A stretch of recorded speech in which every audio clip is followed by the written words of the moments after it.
Carta do apóstolo Paulo aos Efésios, capítulo 3. Seguindo nossa sequência, com a permissão do Senhor, encerrando hoje o capítulo 3. Efésios capítulo 3, do versículo 14 até o final do capítulo, até o versículo 21.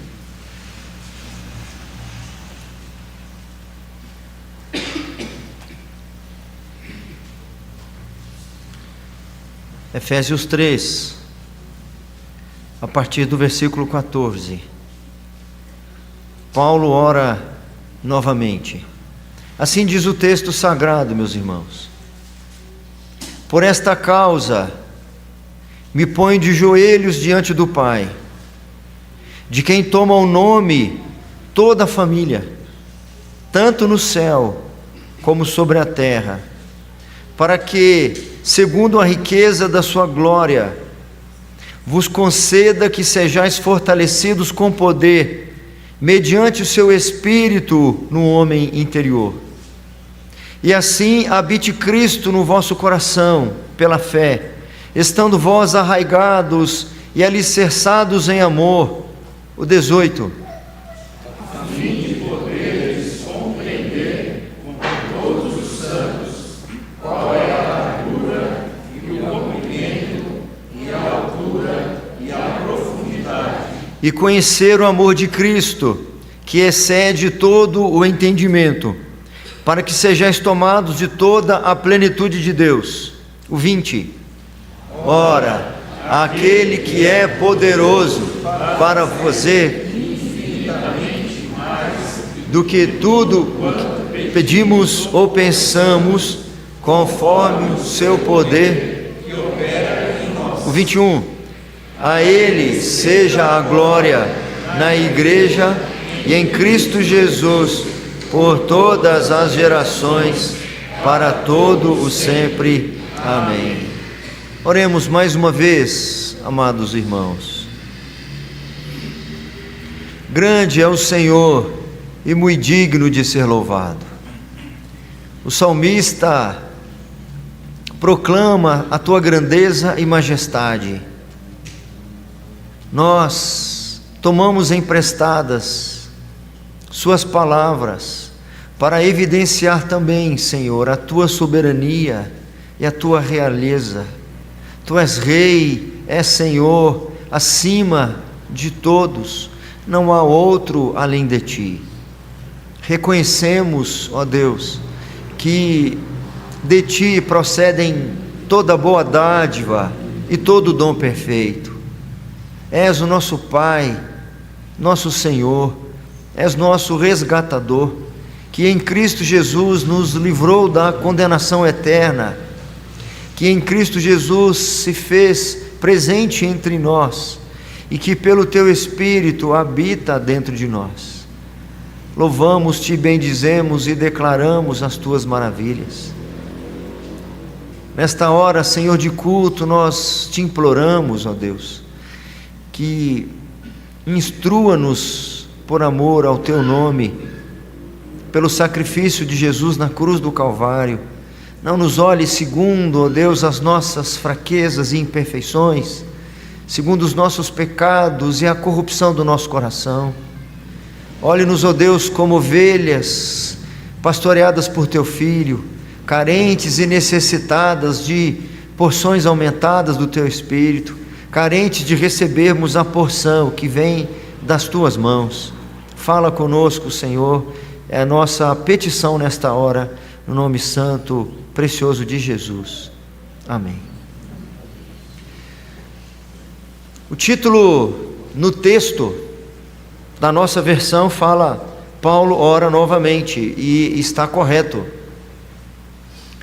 porque no capítulo 1, lá do verso 15 ao verso 23, Paulo já elevara diante do Senhor suas preces, ou pelo menos ele revelara ali no capítulo 1 quais eram os motivos de oração que apresentava a Deus em favor da igreja de Éfeso. me lembro que eu coloquei o título A Súplica, seguindo uma lógica óbvia. Se lá no capítulo 1, do verso 15 ao 23, você pode até observar aí, se no capítulo 1, do 15 ao 23, o tema do sermão foi a súplica, então naturalmente agora no capítulo 3, do 14 ao 21, eu coloco a súplica parte 2. Esse é o nosso tema, seguindo uma lógica aqui dos meus temas dos sermões. Paulo ora novamente pelos crentes lá de Éfeso. É bastante interessante como numa carta tão curta, numa carta tão pequena comparada com a carta aos Romanos, ou com as cartas aos Coríntios, é uma carta relativamente pequena, dentre as que foram escritas para a igreja.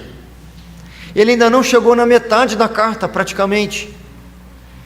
E além dele orar ao Senhor, bendito Deus e Pai de nosso Senhor Jesus Cristo, ele revela aqui para a igreja que tem o costume, é mais do que isso, ele tem insistentemente orado por esta igreja, e tem deixado isso claro para a igreja. Ele não só intercede pela igreja, como ele também quer que a igreja saiba que ele está orando. Aqui nesse versículo 14, ele começa o texto repetindo uma mesma expressão utilizada no começo do capítulo 3. Por esta causa, dando a entender que o que ele vai falar está ligado a alguma coisa que veio antes. Alguma coisa deu causa para que ele falasse o que ele iria falar, ou nesse caso, orar. Não é por falta de repertório do apóstolo Paulo, obviamente. É na realidade uma retomada do assunto. Não é que um copia e cola. O apóstolo Paulo, quando começa o capítulo 3, ele diz: por esta causa, ele está se referindo ao que fora dito no capítulo 1 e no capítulo 2.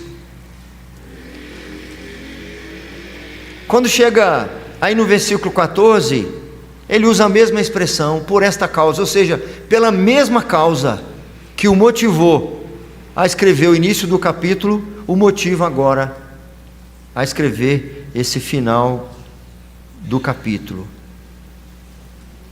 Qual que é a causa? O que causou esta oração do apóstolo Paulo? Vejamos. Paulo é levado a orar, aqui nesse trecho, pelo pensamento, pelo reconhecimento da grandeza de Cristo, ou da grandeza que Cristo dá, ao dar vida aos que estavam mortos, nos seus delitos e pecados. Então eu preciso, de certa forma, dar uma relembrada em alguns conceitos do capítulo 1 e do capítulo 2, que justificam agora o apóstolo Paulo dizer por esta causa. Qual causa? Separei algumas coisas, poucas coisas, para mencionar para os irmãos. Aí no capítulo 1 ele diz assim, não precisam ir lá, só acompanhem. Paulo, apóstolo de Cristo Jesus por vontade de Deus, aos santos que vivem em Éfeso e fiéis em Cristo Jesus. Aí ele vai dizer assim mais à frente: nele, ou seja, em Cristo digo, no qual fomos também feitos herança, predestinados segundo o propósito daquele que faz todas as coisas, conforme o conselho da sua vontade. É por esta causa que eu intercedo por vocês, dentre outras coisas, é claro. Nele, em Cristo eu digo, no qual fomos também feitos herança, por termos sido feitos herança, porque vocês foram feitos herança, porque vocês foram predestinados, segundo o propósito daquele que faz todas as coisas, conforme o conselho da sua vontade, é que eu intercedo por vocês. Por esta causa, que causa? Porque vocês foram feitos herança. Ele continua ainda, vou pensando aqui alguns versículos. Ele vai dizer: Ele vos deu vida estando vós mortos nos vossos delitos e pecados, por esta causa que eu oro por vocês. Ele vai dizer ainda: e estando nós mortos em nossos delitos, nos deu vida juntamente com Cristo, pela graça sois salvos, e juntamente com Ele nos ressuscitou e nos fez assentar nos lugares celestiais em Cristo Jesus. É por isso que eu intercedo por vocês, porque vocês já foram ressuscitados, e vocês já estão assentados nos lugares celestiais em Cristo Jesus.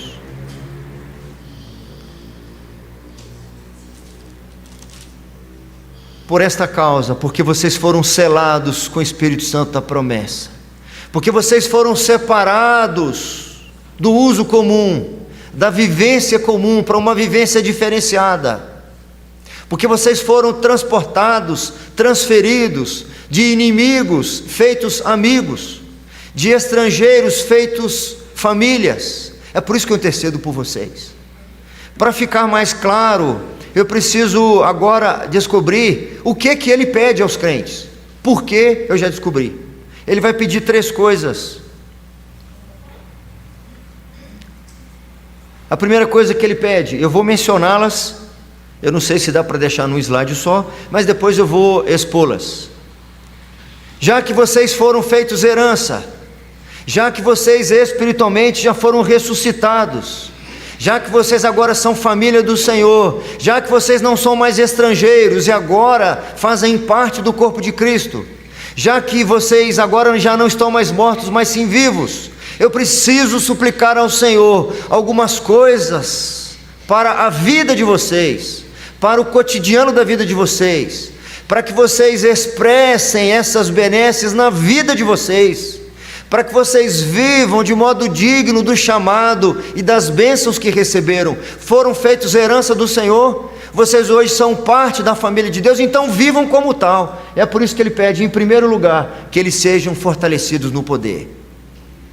Em segundo lugar, que Cristo habite em seus corações. E em terceiro lugar, que compreendam o amor de Cristo. Já estou deixando para aqueles que anotam, se quiserem anotar. Se quiser deixar um espaço entre um e outro, deixa, porque eu vou fazer alguns comentários. A carta está toda interligada. Nós aqui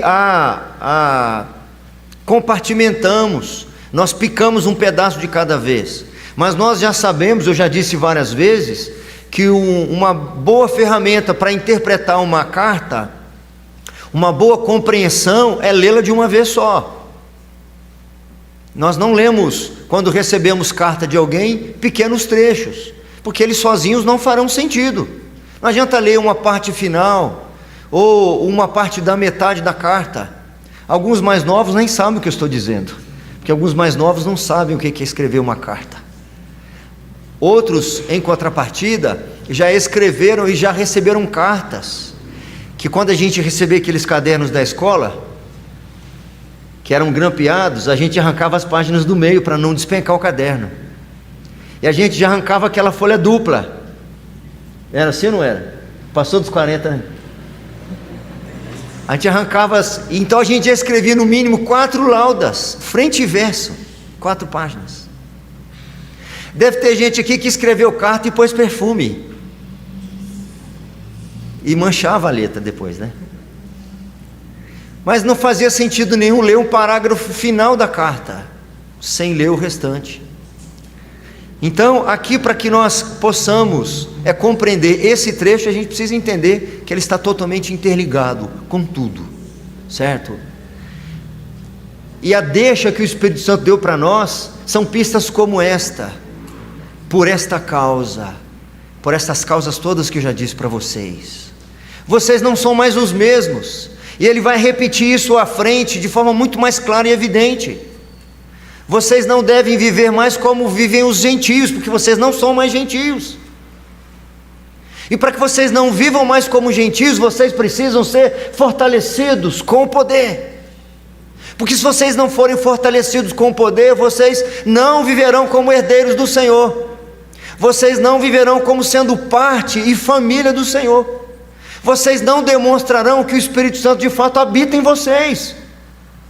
Vocês não vão demonstrar que agora de fato estão vivos, se vocês não forem fortalecidos. E é muito interessante, amados, que no versículo 16, porque o 14 e o 15 é uma espécie de preparação para o que ele vai dizer. Por esta causa me ponho de joelhos diante do Pai. Tem um comentarista que diz que não era costume entre os judeus se ajoelhar para orar. O costume dos judeus, ou a reverência dos judeus, era orarem em pé. Essa era a reverência, eles se colocavam em pé. Esse era o costume dos principais religiosos. Agora nós encontramos nas Escrituras algumas situações que são vistas como extraordinárias, como fora do comum. Jesus, lá no Getsemane, ele se prostrou para orar.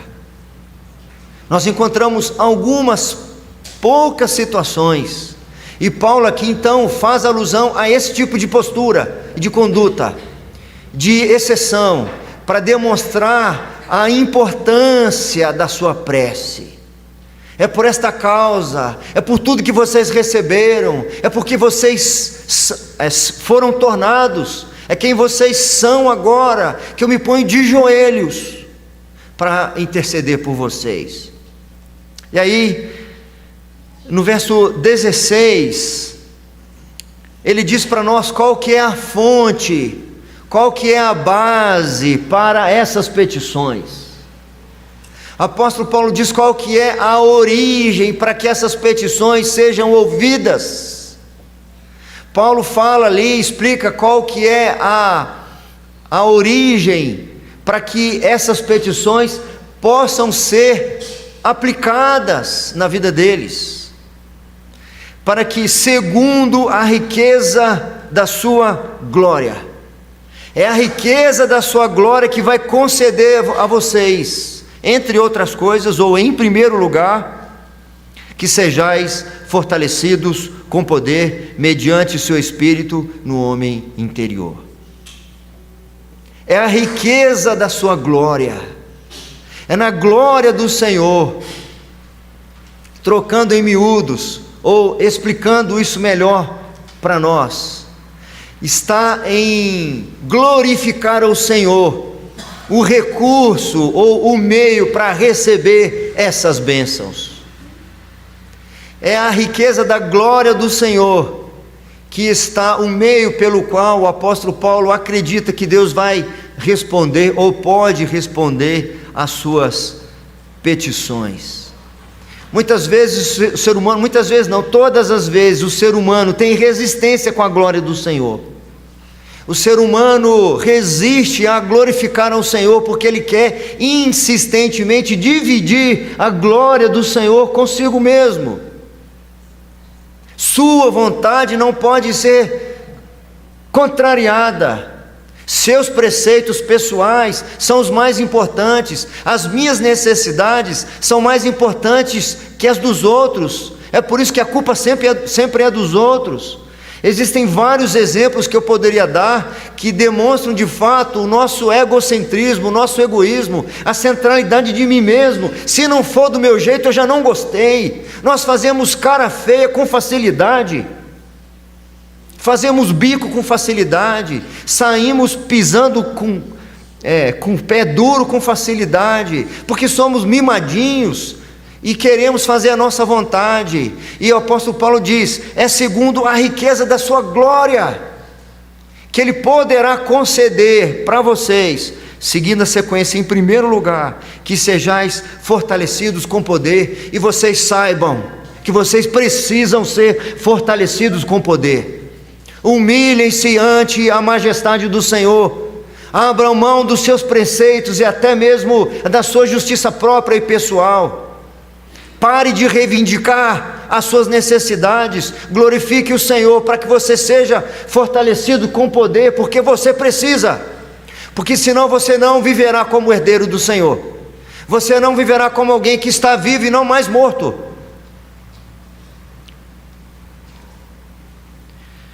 Como a carta está toda entrelaçada, não só o que ele disse antes, mas o que ele vai dizer depois, confirmam para nós que esses crentes careciam dessa prece. Eles careciam de que o Senhor os fortalecesse.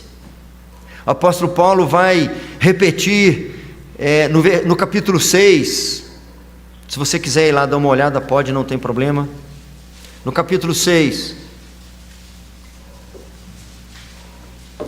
versículo 10.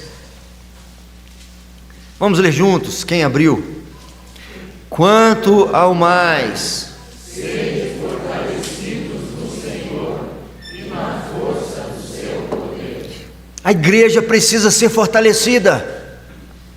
A igreja precisa receber recursos do Senhor para se fortalecer com o poder, para que possa andar neste mundo, nesta vida, glorificando ao Senhor, sendo o sal da terra e luz do mundo, vivendo como herdeiros do Senhor, não mais como gentios nos seus próprios pensamentos, se despindo do velho homem e se revestindo do novo homem.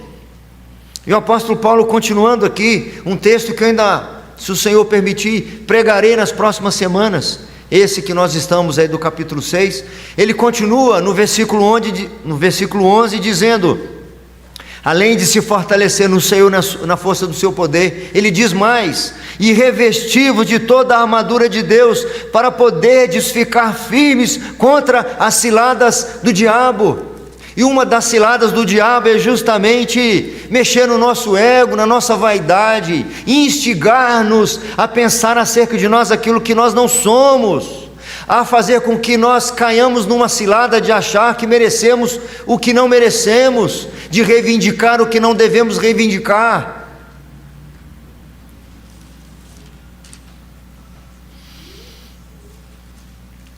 O texto continua no capítulo 3. Podemos voltar para lá, por favor. O apóstolo Paulo, então, como origem, aí no verso 16, segundo a riqueza da sua glória, além de conceder que sejam fortalecidos no poder, ele diz ainda no verso 17, e assim, habite Cristo no vosso coração, pela fé, estando vós arraigados e alicerçados em amor. O apóstolo Paulo intercede também para que Cristo habite no vosso coração pela fé. É interessante que Cristo já habitava neles. Paulo não ora aqui para que Cristo venha, porque Cristo já veio. Paulo não ora para que o Espírito Santo seja derramado, porque já fora derramado. Paulo ora para que eles pela fé, ou quando digo pela fé, significa que eles creiam, que eles reconheçam, que eles valorizem que Cristo habita neles. E aí eu volto à expressão inicial do verso 14, por esta causa. Eu oro para que vocês pela fé reconheçam que Cristo habita em vocês, porque vocês agora são dele, porque agora vocês são parte com ele, vocês agora foram feitos família dele. Ele disse anteriormente, lá no capítulo 2, assim já não sois estrangeiros e peregrinos, mas concidadãos dos santos, e sois da família de Deus. Vocês foram edificados sobre o fundamento dos apóstolos e profetas, sendo ele mesmo Cristo Jesus a pedra angular, no qual todo o edifício bem ajustado cresce para santuário dedicado ao Senhor. Mas vocês precisam reconhecer isso, pela fé. Vocês precisam reconhecer isso, porque muitas vezes vocês correm o risco de agirem ou de se portarem como os discípulos do texto que nós lemos aqui na liturgia, do Evangelho de Marcos, no capítulo 4 que nós lemos, que deu origem a um hino que cantamos.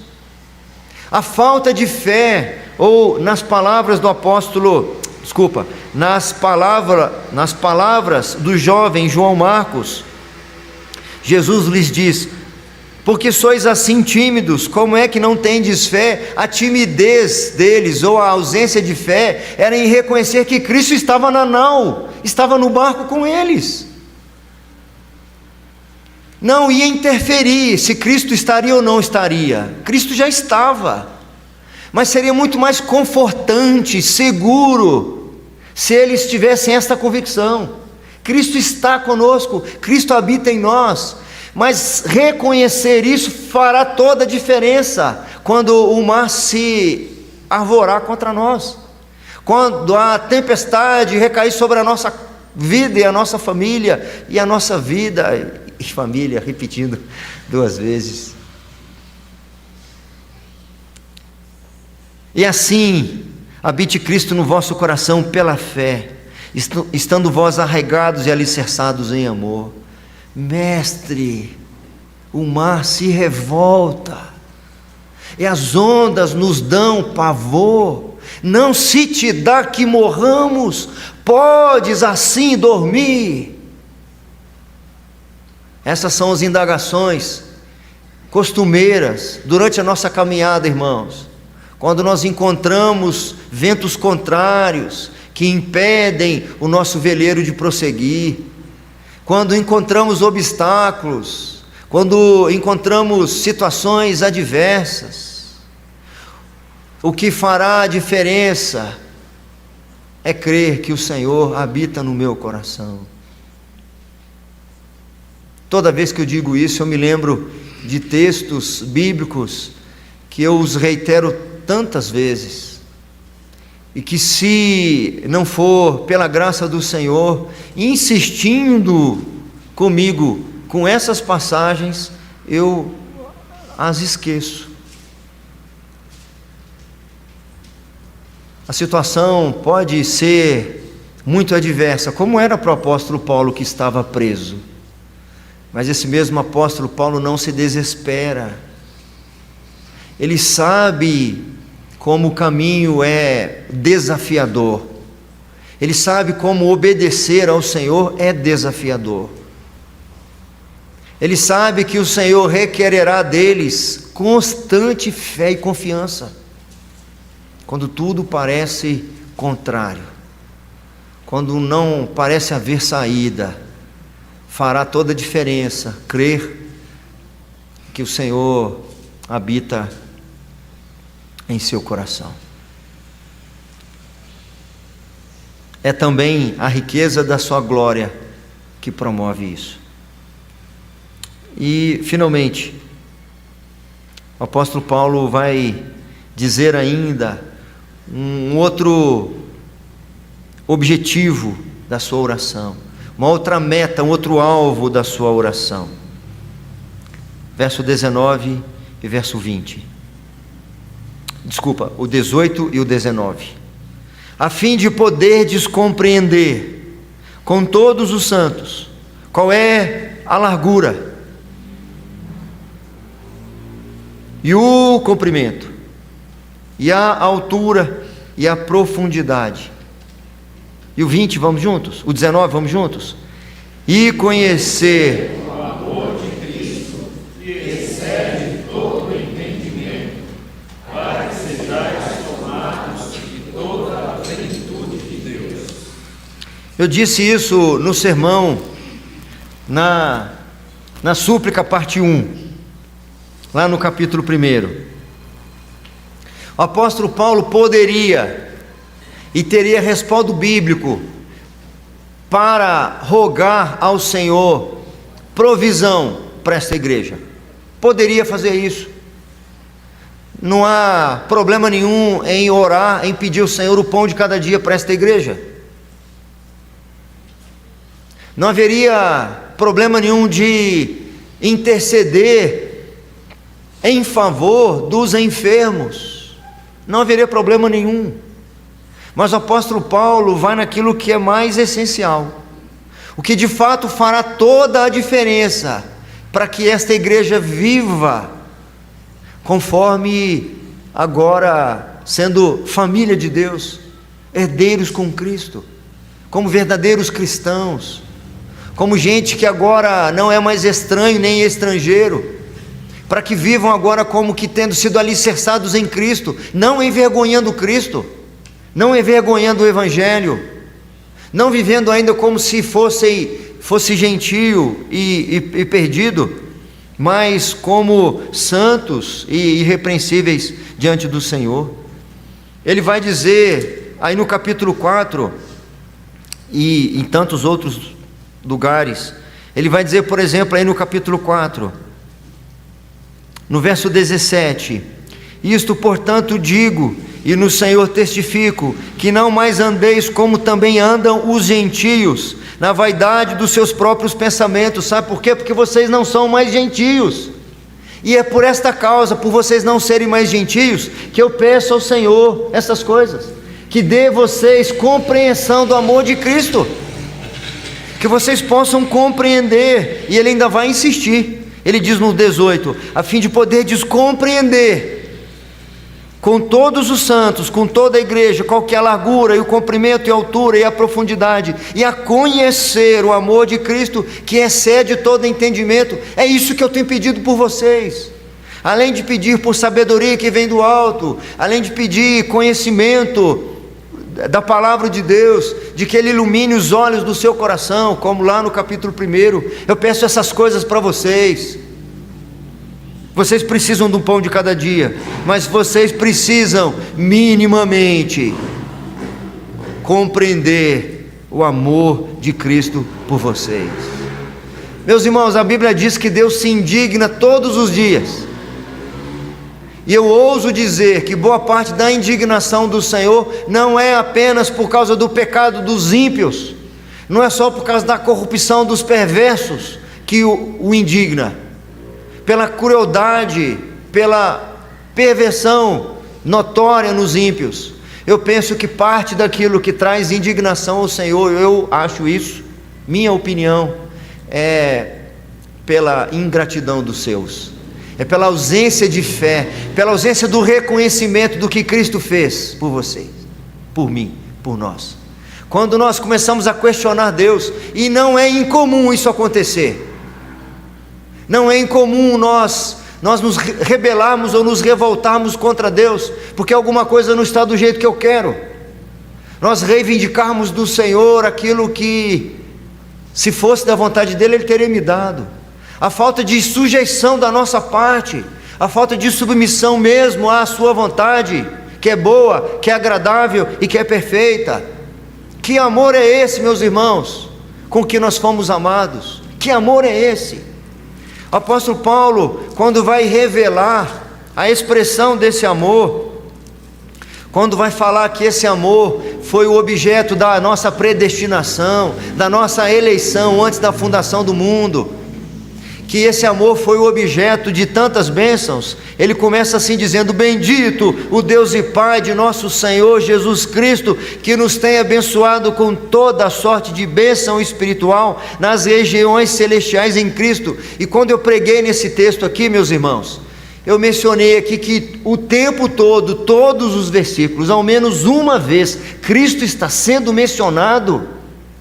Quando ele escreve aos Romanos, ele diz: é dele, brota nele, é por meio dele e é para ele todas as coisas.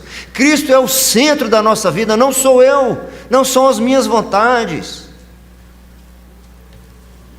Nós muitas vezes somos como aquele povo lá no deserto, murmuradores. Experimentamos milagres exponenciais da parte do Senhor, e quando encontramos pequeninos obstáculos, nós já titubeamos, já demonstramos ausência de fé. Quantas vezes nosso Senhor Jesus Cristo repreendeu os seus discípulos justamente por essa falta de reconhecimento da sua obra e da sua missão. Oh Filipe, há tanto tempo estou convosco, como dizes tu, mostras-nos o Pai. Eu e o Pai somos um, crede pelo menos nas mesmas obras, e as obras de Cristo são todas elas promovidas pelo seu amor. Tendo amado os seus que estavam no mundo, nós lemos hoje, João capítulo 13, amou-os até o fim. Esse hino que nós cantamos é uma maneira de nós relembrarmos que amor é esse. Paulo roga ao Senhor que permita que os crentes de Éfeso não esqueçam, não tenham dúvidas desse amor. no futuro, essa igreja perdeu de vista esse amor, a ponto do nosso Senhor Jesus mandar dizer para eles que eles deveriam olhar para ver onde eles tinham caído, que eles deveriam se arrepender e voltar às práticas do primeiro amor. E o primeiro amor não é simplesmente eu amar ao Senhor, é eu reconhecer que o amor dele me leva a amá-lo. Tem um cântico mais ou menos antigo que diz: o meu louvor é fruto do teu amor por mim, Jesus. A gente consegue cantar só um pedacinho, não? O Walter ajuda, ele já ouviu ali. Como é que é, Walter? Como é que começa aí? Meu louvor, né?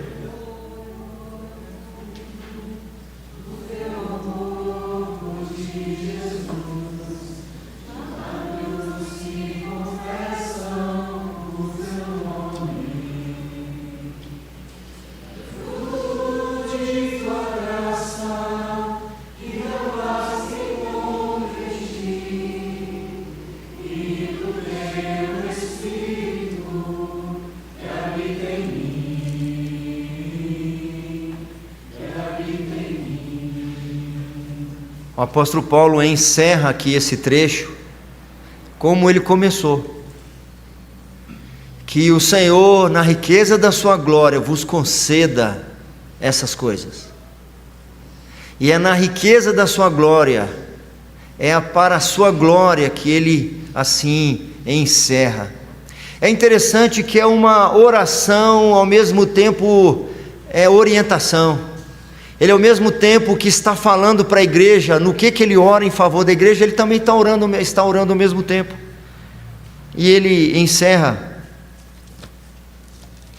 já que é a glória do Senhor, já que eu preciso glorificar ao Senhor, e ao glorificá-lo eu recebo das suas benesses.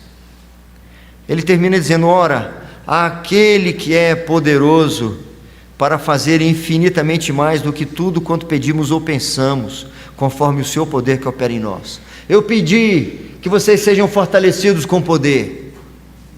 Eu peço para que vocês, pela fé, reconheçam que Cristo habita em seus corações, e a vida de vocês não vai ser naufragada, porque Cristo habita em vocês. Eu rogo para que vocês entendam e compreendam a dimensão do amor de Cristo por vocês, e Ele é poderoso para fazer muito mais do que eu estou pedindo aqui, muito mais do que eu pensar, conforme o seu poder que opera em nós. E aí ele encerra dizendo: a Ele a glória na igreja e em Cristo Jesus, por todas as gerações, para todos sempre. Amém. Que o Senhor